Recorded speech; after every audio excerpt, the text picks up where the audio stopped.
And we are live. Welcome to the Strictly Casual Podcast. This is episode 4. So Quattro. Quattro. It's February 21st. The day The Last of Us 2 was supposed to come out. We only have a week left in February. Oh my gosh. We started this at the end of January. Wow. 1 month of Strictly Casual. It's our anniversary, everybody. Come on, baby. Thank you for sticking around and supporting us. We got a lot to talk about today. We have a lot to talk about today. And I think, without spoiling anything, the main star of the show today is coronavirus. You hate to hear it. You hate to hear it. You really do. This is going to be the most clickbaity title of all time. Like, coronavirus affects millions of gamers. You know, it's going to be something along the lines of that. All I can say, it's time to rise up, gamers. Yeah, let's defeat coronavirus together. One game at a time. One game at a time, baby. God, I can't believe I just said that. Okay. All right, James, what have you been playing? Okay. So, after countless hours of debating with myself, I picked up Dreams. And I know you picked up Dreams. Dreams, because I bought you Dreams. That's true. That's a fact. Shout out, James. And, oh my God. Yeah, okay. For those of you who don't know what Dreams is, because it has a very small audience right now, but I think it's getting bigger. Dreams is a game where you build games. Yeah. It's its own engine on the PS4, so you can play other people's creations and create your own, right? Is that kind of the best way to describe it? Yeah, it's very similar to, in a lot of ways, similar to Media Molecule's earlier games of Little Big Planet. Yeah, Little Big Planet. But it's just taking that and giving it a lot more freedom and direction instead of binding it to like the Little Big Planet archetype of a game. It says, okay, just take this engine and do whatever you want with it. Right. Which is incredible. It is incredible. I'm blown away by some of the stuff I've seen in there. Some of the stuff is like... some of the stuff is like... It's broken. It's really broken. But hey, it's people's creativity popping off in there. Yeah, I played this Doom game the other day that someone remade a Doom clone. Someone made a Doom clone in Dreams, and it blew my mind. Yeah. It was so much fun. Right. And it was so grainy that I could hardly see anything. But they matched the aesthetic. The movement was great. Sure. And even when you were walking around, the little reticle would move with the movement, and it was so hard to shoot stuff. But I was like, you know what? This is so cool. Yeah. Okay. So I played this. Okay. This is interesting. This is an interesting little tidbit that I've been thinking about. I've been giving Dreams a lot of praise. I've been in it. I've been playing a bunch of little things, fun, random crap, whatever it is. You know, it's great. But I saw this. I think it was a tweet or something. It said, "Show me something in Dreams that isn't a remake of something else. That's great." Because the first thing that comes to my mind, I mean, I'm sure there is that I just haven't found yet. Yeah. But the things that immediately pop into my head are there's this movie called The Lighthouse, and someone made a Dreams game of The Lighthouse where you play as basically Robert Pattinson, and you're walking around, and it's all the quotes from the movies, there's a bird, there's a lighthouse, you're just anything you see, Willem Dafoe's screaming at you on one end, Robert Pattinson on the other. Does it take sound bites from the movie? Yeah, straight from the movie. That's great. I love it. And they recreated the little place where they live pretty well, and it's they made it black and white 4x3. Wow. The grain, it looks like it's straight out of the movie. Obviously, the character itself doesn't look like it's in the movie. Right. But I was like, they captured the sound that the lighthouse makes, the wind, it sounds scary right when you load it up. That's crazy. They're just doing that with their PS4. Yeah. Just messing around. Yeah. It's sick. That's pretty crazy. And I was going to spoil a piece of news real quick, but that's for later on, baby. Not yet. But I finished Art's Dream. Right. And that's the main campaign of Dreams, yeah. Of Dreams. Made completely in Dreams. Made completely in Dreams by Media Molecule. This original story about a jazz musician, upright bass player, who leaves this band, and about how his journey kind of coming back into the band and trying to find the singer who is also his lover, but that's more like tongue in cheek. Got it. Yeah. And so you play, excuse me, you play a lot of it through his toys that he had as a kid, and that's where a lot of the creativity takes place. But there's, as you progress, there's like dialogue options. Okay. And it's kind of a musical too, and it's a lot of creative elements to it. I'm excited to play it. It is really good. It took me about, I want to say 3 hours to beat it. So it's like by game campaign standards, it's pretty short. Right, but it's also a $40 game. But it's also $40. And they're not really marketing it with that. Right, that's not a big. The market is, you create things and you have people play your creations and you play other creations. Also, I haven't made anything yet. Yeah, me neither. I don't know if I plan to. I'm definitely gonna check it out. I can't wait. I've definitely like played things that other people have made, and like I've thought, oh, I want to try doing this. Yeah. I feel like I could do this a little better. Well, you can remix things in the game. Oh, that's right. So you can take what they have. It'll still give credit to that artist, which is awesome. That is really cool. But you can change the things that you want and republish it and stuff. Cool. With credit to the original guy. Yeah. Yeah. It's really cool. I can't wait to give that a shot. But do you know what I don't want to give a shot? Coronavirus. Yeah. This is big. This is the big suck, if you will. Yeah, it is. It's awful. Sony cancels PAX East showcase. Are you joking me? Do you know what we talked about last week? How hyped we were for Sony's PAX East conference, right? What, 4 days later, they say, yeah, we're not going to be there anymore. Okay, but I read an article that said that the games that they were going to bring, so Last of Us 2, Doom Eternal, and a few other games are still going to be available at their booths to play. At whose booth? Like, they're still going to have booths there. Complete cancellation. I read an article, I swear to God. I'm not going to look for it. Okay. But maybe someone in the comments knows something I don't. Sure. I swear to God. Okay. I swear to God. Naughty Dog tweeted that they weren't going to be there anymore. Completely. I don't know what I read. A chippity chop. I don't know what I read. Clean off. Heartbreaking. Absolutely heartbreaking, because that means no new gameplay. Yeah. So on the PlayStation blog, the company cited the coronavirus epidemic as the cause for the sudden cancellation. Sony Interactive Entertainment Content Communications Manager Justin Massengill said that avoiding the event was the safest option in the face of the erratic nature of the coronavirus. So, I mean, I get it. I feel like part of me is like, oh, it's a cover-up. They just don't want to be there because they have something planned, like a bigger event. They want to save their big guns. And the other part of me is like, if something was to spread, it would definitely be at a conference where people are coming in from all over the world. So many people. I forgot to say that. It's just like, it's literally a... How unprofessional. Wow. Keep talking. You would. I know. Keep talking. It's like... It's like a hub. I don't know. It's like an airplane, but on steroids. You're stuck with these people. Yeah. From all over the world. If one person has it, everybody's got it. I actually don't know how the coronavirus spreads, but I'm assuming it would be all bad. Okay, Vin. Yes. Not to throw a wrench in this report. Throw the wrench in, dude.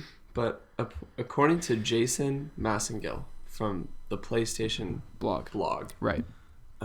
This is on February 13th. It says, update. Today, Sony Interactive Entertainment made the decision to cancel its participation at PAX East in Boston this year due to increasing concerns related to COVID-19, also known as novel coronavirus. We felt this was the safest option as the situation is changing daily. We are disappointed to cancel our participation in this event, but the health and safety of our global workforce is our highest concern. Coming back from the holiday break can be tough, but it's made a bit easier by the knowledge that before long, gamers from around the world will gather at PAX East and gather their first up-close look at some of the year's biggest upcoming games. We'll be there too, and we're bringing some stuff we think you're going to enjoy. Want to play Last of Us Part 2? You can. Just stop by booth number 147 to be, that's 100 and then 47, to be among the first to go hands-on with Naughty Dog's masterpiece in the making. You can also experience Media Molecule's dreams. Okay, 1 second though. I know I'm interrupting this. Sure. But interrupt me, please. That portion of it was already written on the first PlayStation blog. That update is simply the only thing that was written above this. So like this was not written on February whenever. Like all this PAX East show hours and all that, all of this was written. The only thing that's new news is the update part where they said they canceled it. So Gotcha. like that blog was already up. Gotcha. So this is an old post. Right. But if they just posted the update on the old post and then re-pushed that out. Sure. So yeah, we're not getting it. It was bad journalism. It's okay. It is what it is. It happens. But it sucks. It sucks. So Yeah, I don't know when we're getting any Sony stuff for the next. I mean, will they do a Sony State of Play? Let's hope. But guess where they're not going to be? PAX East. GDC. Oh yeah, that's right. They're not going to be at GDC because either. PlayStation and Facebook canceled GDC appearances, citing, what do you think?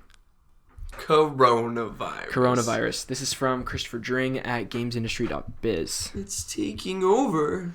PlayStation and Facebook Gaming Oculus will not be attending this year's Game Developers Conference due to concerns around the virus. Facebook says it is still planning to make announcements at GDC around the Oculus business, but will now do that via digital formats with video, online Q&As, and more. A statement sent to gamesindustry.biz by Sony Interactive Entertainment reads, "We have made the difficult decision to cancel our participation in Games Developer Conference due to increasing concerns with, obviously, the virus. We look forward to participating in GDC in the future." So here we go. Another thing that just off the table. They're like, forget about it. Let's keep in mind that these PlayStation, Facebook, Xbox, a lot of the indie devs and stuff, they show their stuff at GDC, and it's like, this is one of the times early on in the year where we get to see new stuff. Gone. Yeah. PAX East, we usually get to see some stuff. Gone. These are going to have to be supplemented. This is a drought. Yeah. It's not a drought because we have anticipation. Sure. But for how long can you anticipate something until it's just, They're on that edge right now. Yeah, they're really riding that edge. Yeah. Because normally it's PAX, and then that keeps you through until it's PAX and GDC, and that keeps you through till E3. But even with PlayStation E3, will not be at either. PlayStation won't be at either. But even then, they still have a State of Play around E3. That's what they did last year. So It's far. what I assume they're gonna do. That's so far away. That's June. We better get one next month. Yeah, They have to. they have to. They have to announce PS5 before E3, right? I mean, it's already announced. Sorry, they have to announce like price and release date and stuff like that soon. Did they do that for the PS4, or was The that PS4 all they on did it E3? in February. Oh, In February of 2013. wow. Because the PS4 launched in 2014. Wow. So they're behind schedule. Yeah. That's why almost behind schedule. That's why those Still rumors of the event on February 15th or February 5th or whatever it was, people were like really thinking it was real because like, oh, it's the same thing they did for the PS4. But as we see, plans have changed major. Yeah. They're gonna have to release something about the PS5 soon. Xbox has a whole trailer. They do out have a right whole now. trailer. All PS5 has is a logo. We haven't even seen the machine. That's fine. Really? Oh yeah, just hold that baby out. Me too. I want to see it. But hold that out till E3. You think? I don't want to, but I'm fine with it. I mean, I'm gonna buy it.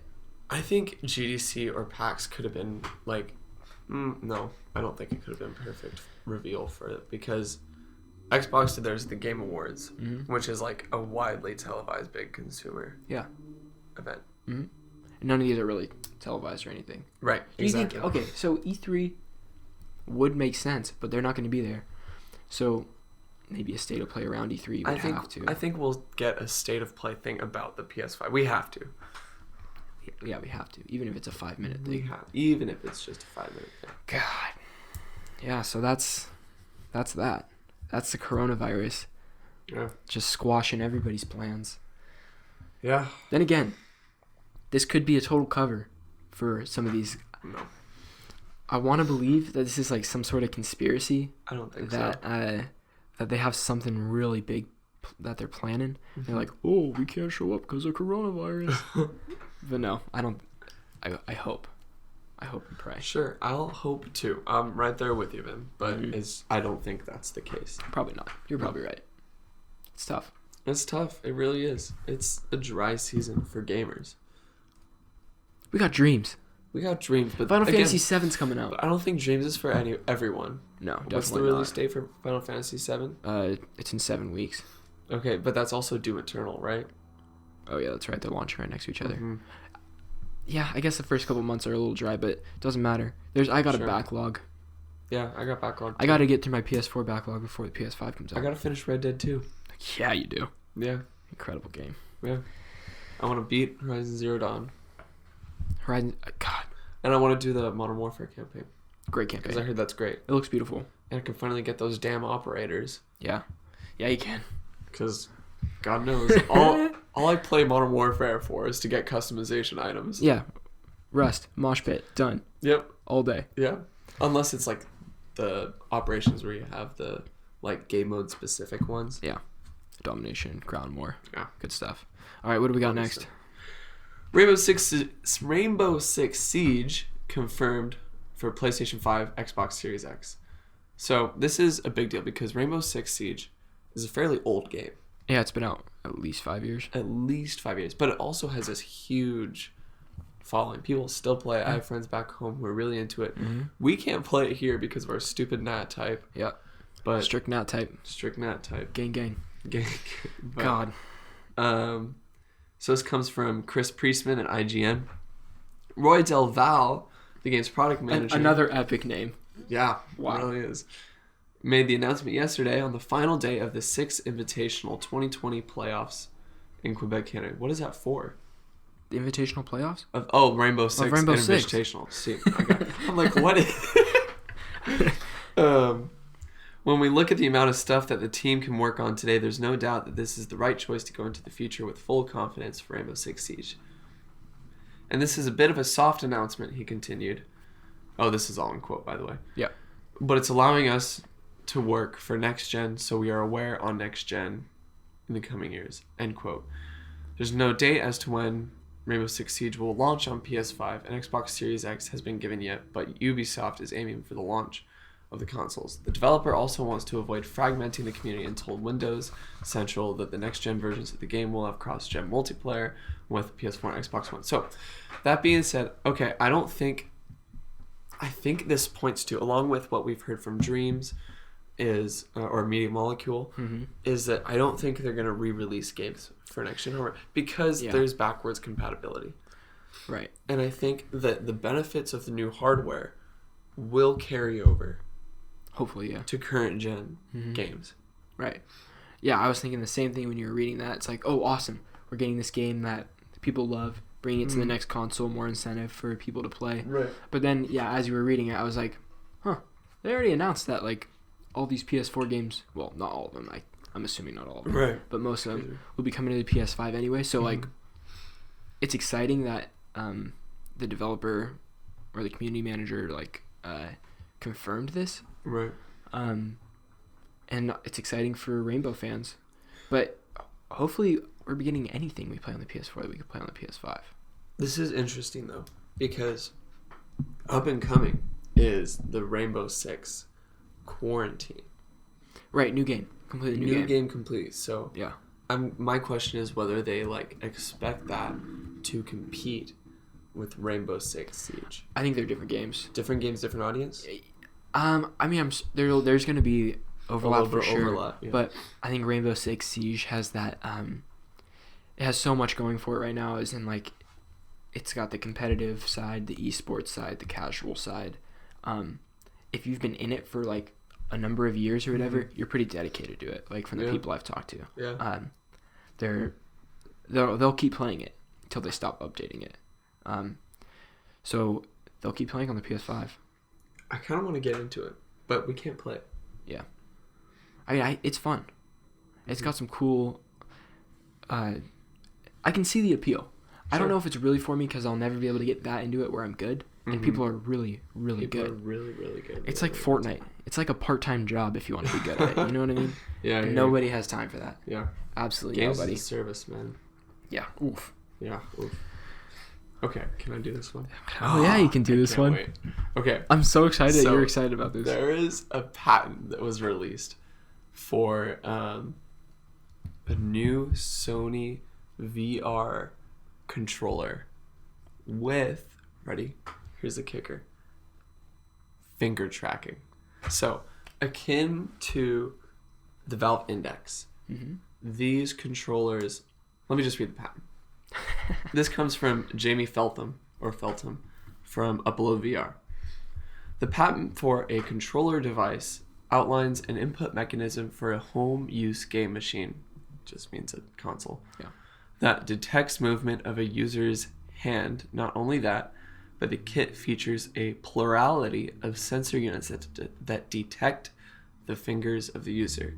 These can detect the proximity or contact of a finger and outputs of finger detection signal indicating the state of proximity or contact of the finger. So I've already said that it's reminiscent of the Valve Index controller, which is, it's this bar with a strap around it so that when you grab the controller and then you let go, when you let go, it's still connected to your hand. Yeah. Which is great, which is super cool and allows for individual finger tracking so that it can really be used to grab things so that you don't have to press a button to grab something. Yeah. It allows further emergency, like, okay, I want to like grab this pen. And you just pick it up and grab it. When you want to let go, you drop it. You let go. Yeah. Looking at the patent, I had it up just so I can have a visual reference.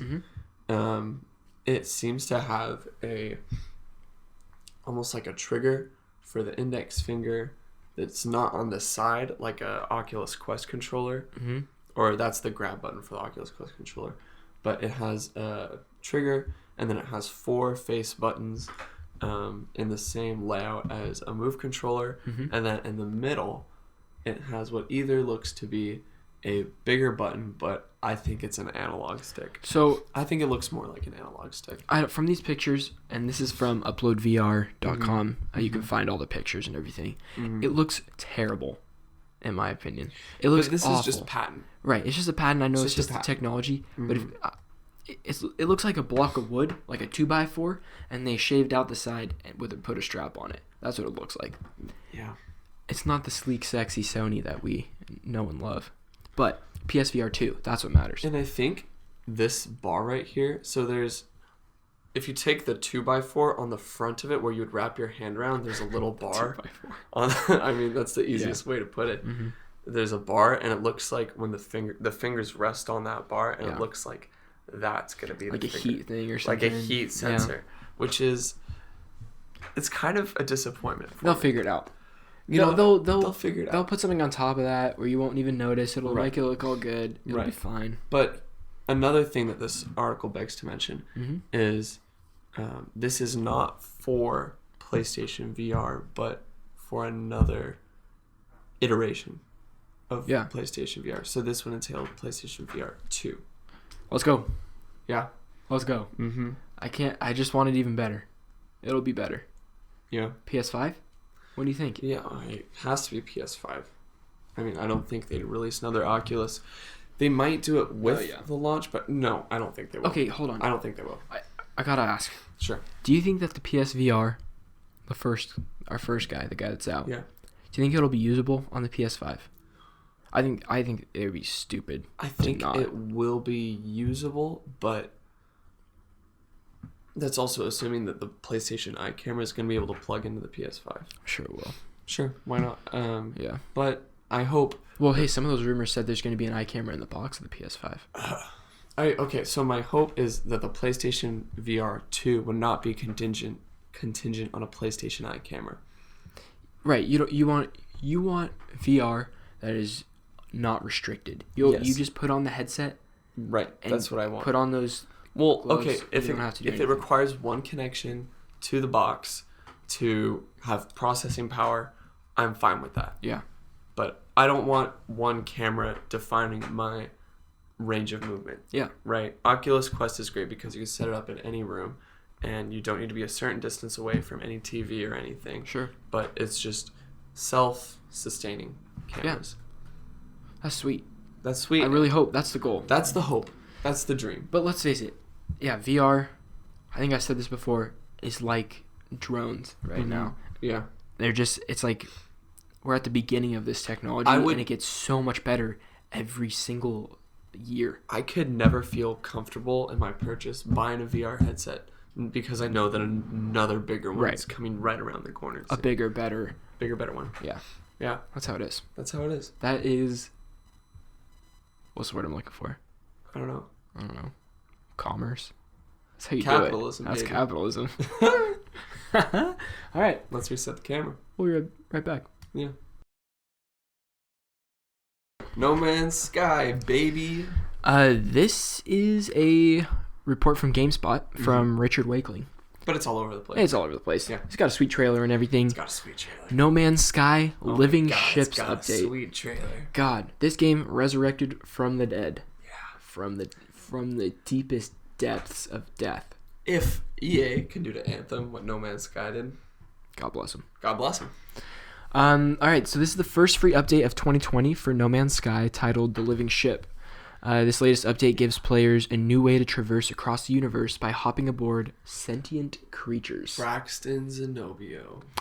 As with everything else in No Man's Sky, each living ship is procedurally generated.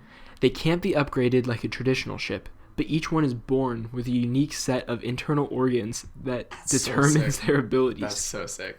If you want one with, say, a fast hyperdrive, you'll have to nurture your ship towards the specs you want to see. It's like a child. Yeah, you gotta raise this child. Mm-hmm. That's a ship.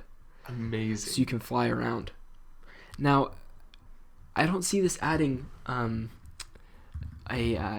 missions or a point to this game yet, but it's a beautiful sandbox. Yeah. No Man's Sky is it's nuts. Mm-hmm. You literally, I don't know how to describe it. It's like an artistic, endless world. It's a procedurally generated game, so there's an infinite number. Well, it's not infinite. I think there's they said something billion planets. You'll never, two people might never see the same thing. You fly around, you explore, you mine, you have a ship, you got a mothership or whatever. You just go do whatever you want. Mm-hmm. It's just kind of fun. Now, when this launched, people absolutely hated it because it had so much potential and it was not what everybody expected. Well, and there's a lot of issues with them not delivering on things that they said that they were going to do. Yeah. I mean, they said that multiplayer, yeah, that kind of stuff. But they all have it now. They have... Right, they have all that stuff. They have things that they promised. A creative mode where you can do all that stuff. And so we have this... what are you looking at? What do we got? What do you got? I just went to go look at No Man's Sky to check prices because I want to buy this game so damn bad. Yeah. How much are we looking at? Okay, so it's a little hard because it says No Man's Sky is $25. But since then, No Man's Sky Beyond has that's the updated version that's released and everything. That says it's $30. Right. But how much is it on the PlayStation Store right now? 22. 22. Yeah. I don't know if I can do it for 22. Yeah. It will be the first of many in 2020 though. Yeah, I mean they just had their Giant Beyond update. They're still working on it. Yeah. It's got a following. I feel like this would be a good game to get on and just mess around with friends for an entire day. Yeah, it's chill. It's not I'm not, oh my god, I need to play No Man's Sky right now. Right. But it's chill. It's fun. Yeah. It's cool. Yeah. It's a good filler game. Yeah, major. Mm-hmm. Major filler. Yeah. All right, what else we got? So yesterday, Nintendo Direct happened, and they devoted their entire time with Nintendo Direct to one thing, and that is Animal Crossing. Right. What's the technical title of Animal Crossing? Does it have a technical title? I thought it did. I think it's just Animal Crossing. Oh, New Horizons. New Horizons. There you go. Yeah. There it is. New Horizons Zero Dawn. And so this article coming from Julia Lee from Polygon says that they basically just went over all the new announcements coming to this new game. So you can choose your island layout and the hemisphere that you want to be in. You can decide where villagers' homes will go. You can have 8 people on one island via multiplayer. You can do achievements to earn Nook miles. And Nook Miles are basically Nook Miles, which are used to pay off loans. So like you basically have to pay off loans. You start Animal Crossing with a debt. Yeah. Yeah. Because you're taking out this debt to go on vacation. Right. And then so you use Nook Miles to pay this loan off. Right. Or you can just use it to buy items. Yeah. One of the two. And then if you get lost on the island, there's a rescue service. You can import old games designs for clothing via QR code. That's pretty cool. But I don't know how they're going to do it, because when was the last Animal Crossing game made? I don't know. No, they have the phone. And they have Animal Crossing on the phone, and people play it a lot. Right. I forgot that they had the phone game. But they got the phone game. They got it's all over the DS. Mm-hmm. Did they have? Oh, they had it on the Wii. Hell yeah, they had it on the Wii. You think so? Yeah. I don't remember that, but I believe they have to. It's Nintendo. They're gonna put it out on every console. It's one of their. True. It's one of their hallmarks. It's one of their 1-2 punch. You know?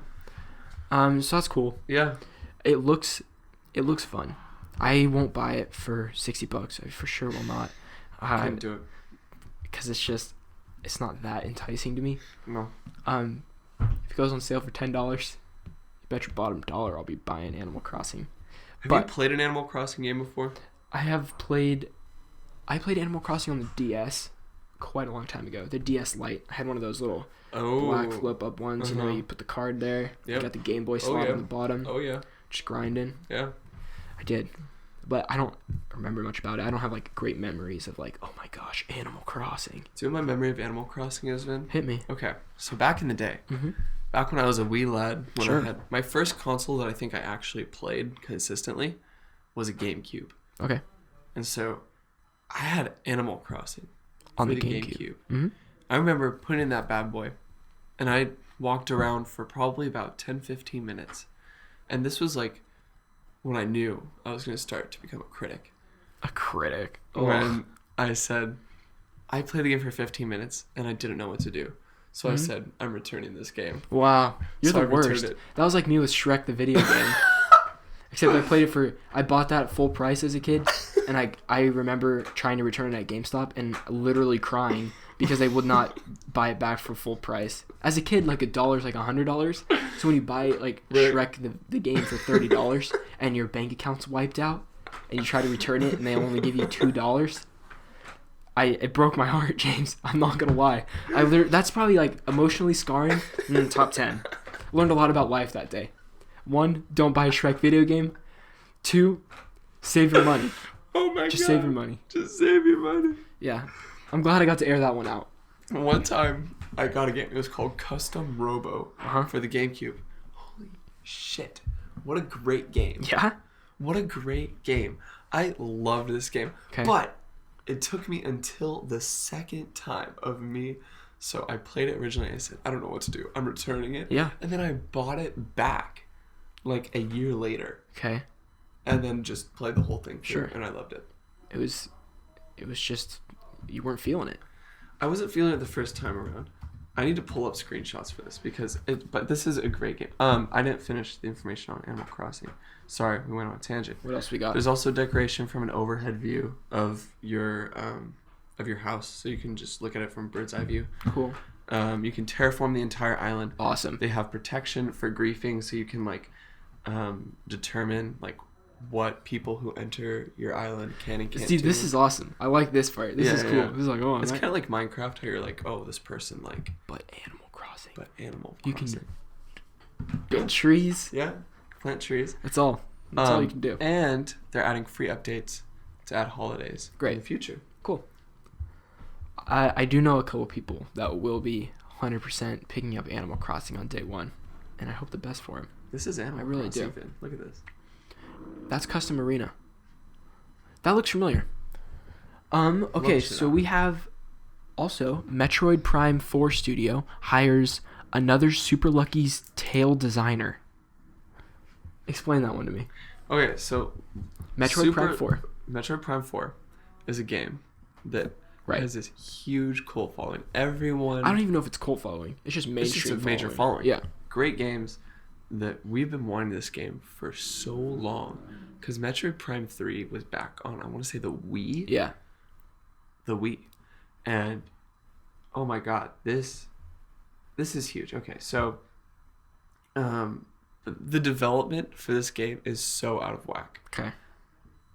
Metroid Prime 4, they hire Super Lucky Tales designer, whose name is Mark Capers. Mm-hmm. And he worked on Epic Mickey and Epic Mickey 2. Is Epic Mickey the one where it's like you have the paintbrush? Oh yeah, I was all about that. I never played it. I rented Epic Mickey from the library as a kid from the Wii, and I would play it and then return it and then recheck out Epic Mickey. Right. Yeah, the Wii was great. That was the S tier game for the Wii. I wish I played it. It got a lot of praise. I mean, I don't remember if it was good. I think it did. I was like 6. I remember it. Maybe 7. You know? It's a long time ago. Yeah. But he also worked on Super Lucky's Tale, which is this game that came out that actually had a really good reception. Is that like the yellow fox, the orange fox? Yeah, the orange fox. Yeah, I've never played a Super Lucky game. I don't know if that makes me like... I've never played a Super Lucky game either. Okay. But I looked at reviews and IGN, I think, gave it a 9. So people are excited that this person is working on Metroid. Sure, but the team as a whole Mm-hmm. has so much left to do. So, in addition, they also hired this guy named, oh my god, I'm not going to... Johnny Lungstead. That's a great guess. I'm going to go with that. He's the art director for Mirror's Edge Catalyst and Battlefield 5. Both games that look incredible. They do look incredible. Visually very beautiful. And then, okay, so it announced in 2019. This is why it's been such like a cluster mess trying to figure out development for this game.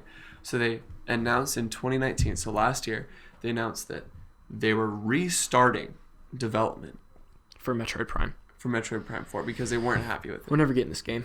That's what I'm saying, is we're never getting this game. And the jobs page is still advertising for a senior designer and a lead animator. Both crucial, huge positions that... It'll be a long time till we get It's Metroid going to be 4. a really long time. Yeah. Maybe next iteration of Nintendo Switch.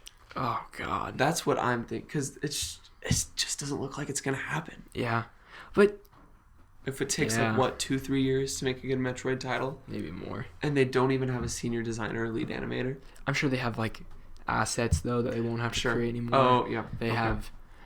It's probably written. It's probably ready to go. But if they bring in a senior designer... Yeah. And they just go, I don't want any of this. Also, job titles are deceiving. They could be doing something else, too. You're right. But, yeah. Absolutely. Metroid 4. Metroid 4. Keep me updated on that. I want to be updated on it. Yeah. I want Metroid 4 so bad. I've never played a Metroid game. They just need to release the first 3. Like a remaster? Not even a remaster.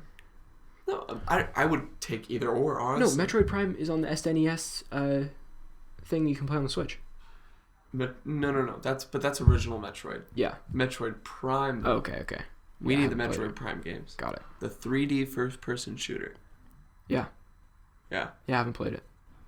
It's tough. I haven't played it. I played a little bit of it on my game. I'm so excited. I haven't played it. Because I'm excited because I haven't played it. Because there's a glimmer of hope. You want to be with the shits, with the hype. You know? I do. Yeah. Okay. Fair enough. And the hope is that when Mirror's Edge, when Metroid Prime 4 is like close to release, there's a glimmer of hope that we get a remaster of the first 3, because there's jumping speculation like maybe. 2-3 generations of consoles. Yeah. To get to Metroid Prime 4. So they're like, unless you really played these like as a kid, right, you probably didn't play them. Yeah. Yeah. Fair enough. So I think they're going to want to establish that context for its players. Hopefully. Or they're just not catering to a new audience too much. They're just going to go for the... How are they going to call it Metroid Prime 4 and not cater it to a new audience? No, they're not. What I'm saying is, like, when that title comes out... Sure. It's going to be most exciting for the people that have played the other games. Exactly. Yeah. It's fine. We'll see how it goes. Yeah, we'll see. All right. The best segment of our show. Random fun stuff. Here we go. Give us the first one. Despite releasing a game every 4 to 5 years, CD Projekt Red is now worth $8 billion. $8 billion. Probably my favorite game studio. I can't say they're my favorite because I've never played a CD Projekt Red game. That's fair. What have they made? They made their Witcher, Cyberpunk. What else? Right, exactly. Are they really your favorite? That was a bold statement. It was a bold statement, and I regret it because I only played Witcher 3. Exactly. Pish but posh. It's so good. Right. But it's so good. Fair enough. All right, next on Random Fun Stuff. Warface surprise launches on Switch. Now, James is laughing, but I'm definitely going to download this immediately. It's a free game. It's a shooter. I can't wait to check it out. I'll probably play it for 5 minutes and delete it. But if Warface at all entices you, you should definitely check it out on Nintendo Switch. This is not a paid advertisement, but go download it, okay? Let me know how it is. Please. This was one of those games where we'd be in a deep drought. And you just go on the free section on PlayStation and just whatever you can muster up a couple hours of. For me and my buddy back home, it was American, like, Army Proving Grounds. Yeah, AA. Awful. Just terrible. The movement, you would, like, move your stick or whatever, and it would go... and you just go back the other way. It was awful. Just terrible. But we played that for, like, a week. Yeah. We devoted our lives for, like, a section of time to that game. That's a drought. That is drought. That's what drought will do to you. All right, what's next? Assassin's Creed Syndicate is free on Epic Game Store. Yeah. Sweet. I can't run it. A lot of people loved this game. Yeah, but it didn't sell very well because it was like so overshadowed with other games. Mm-hmm. If I'm wrong, I believe this launched at like the second or third year the PS4 was out, and I think there was like major titles that were just like rolled right over it. Mm-hmm. I also don't think it was advertised very well. It's Assassin's Creed, so of course if you're an Assassin's Creed stan, you'll be picking it up. But other than that, I don't think so. Mm-hmm. This one's right up your alley, Vin. Not anymore. I've sinned one time. I've sinned for too long. I've purged myself of Fortnite, but Fortnite Chapter 2 Season 2 launches, and it's a spy theme. But you watched the trailer for this. The trailer was hype. Yeah? I had to stop myself. Right when the trailer ended, I closed the tab. It's like, dude, it's hard drugs for me, bro. I go into Fortnite and I'll never leave. So I just sliced it completely out of my life, you know? That's what you get. It had to be done. It had to be done. It was for my own safety. Yeah. It's for my own health. But it's out of my life now. Yeah. It's out of my hands. But I hope it's in your hands because Chapter 2 looks dope. Looks great. Okay. This is the one, Finn. Yeah, hit me with this. This is the one. Okay, I want to say 3, 4, no, maybe 2, 3. I want to say 2, 3 years ago. There is a game released from a little studio called Experiment 101. Sure.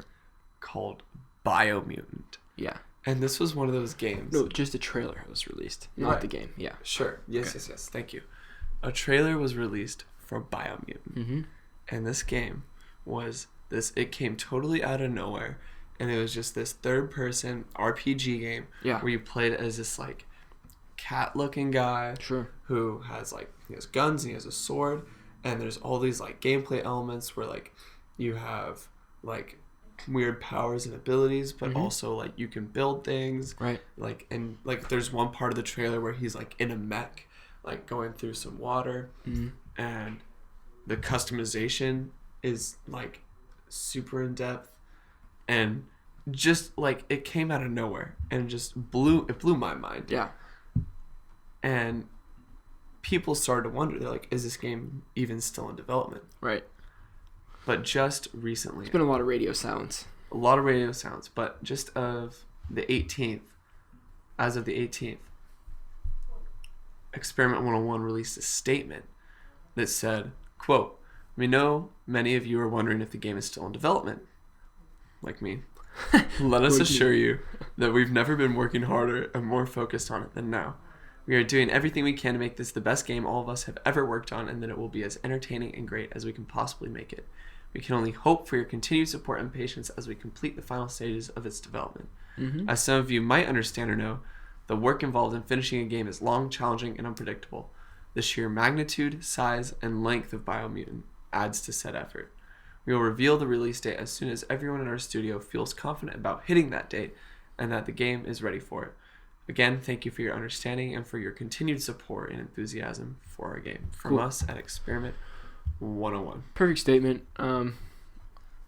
It's really all there is to it. It's not coming out this generation. There's no chance. No chance. Cool. And I think the PS5 might make it a little easier. If it's like graphically. And, Exactly. Which it looked when it premiered. Yeah.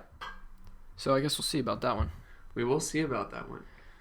And then this one we kind of already talked about. It was hard to talk about Dreams and not mention this. Yeah. But it will be backwards compatible and continue on to PS5. Yeah. Which further reinforces the statement that I don't think games will be re-released. No. For next generation hardware. It'll just be playable on the next gen. Yeah. Yeah. Sweet. And I think it'll still get the benefits from the hardware. Hopefully. That'll be a developer thing. Yeah, sure. It's got to be. Yeah. But yeah. That's it. That is That's all episode we 4. got. That's episode 4. Yeah. That's the last one for February, I want to say. All right, James. Give me your best outro you've ever given. Hit me. Look right into the camera. Okay. Okay. Are you ready for this? 3, 2, 1. Thank you for tuning into the Strictly Casual Podcast, where your one-stop backburner shop for all the best gaming information. We were your hosts, James Walmer. Vincent DeSantis. And we hope you join us again next week. This has been a great podcast. Have a great week. That was great. Backburner?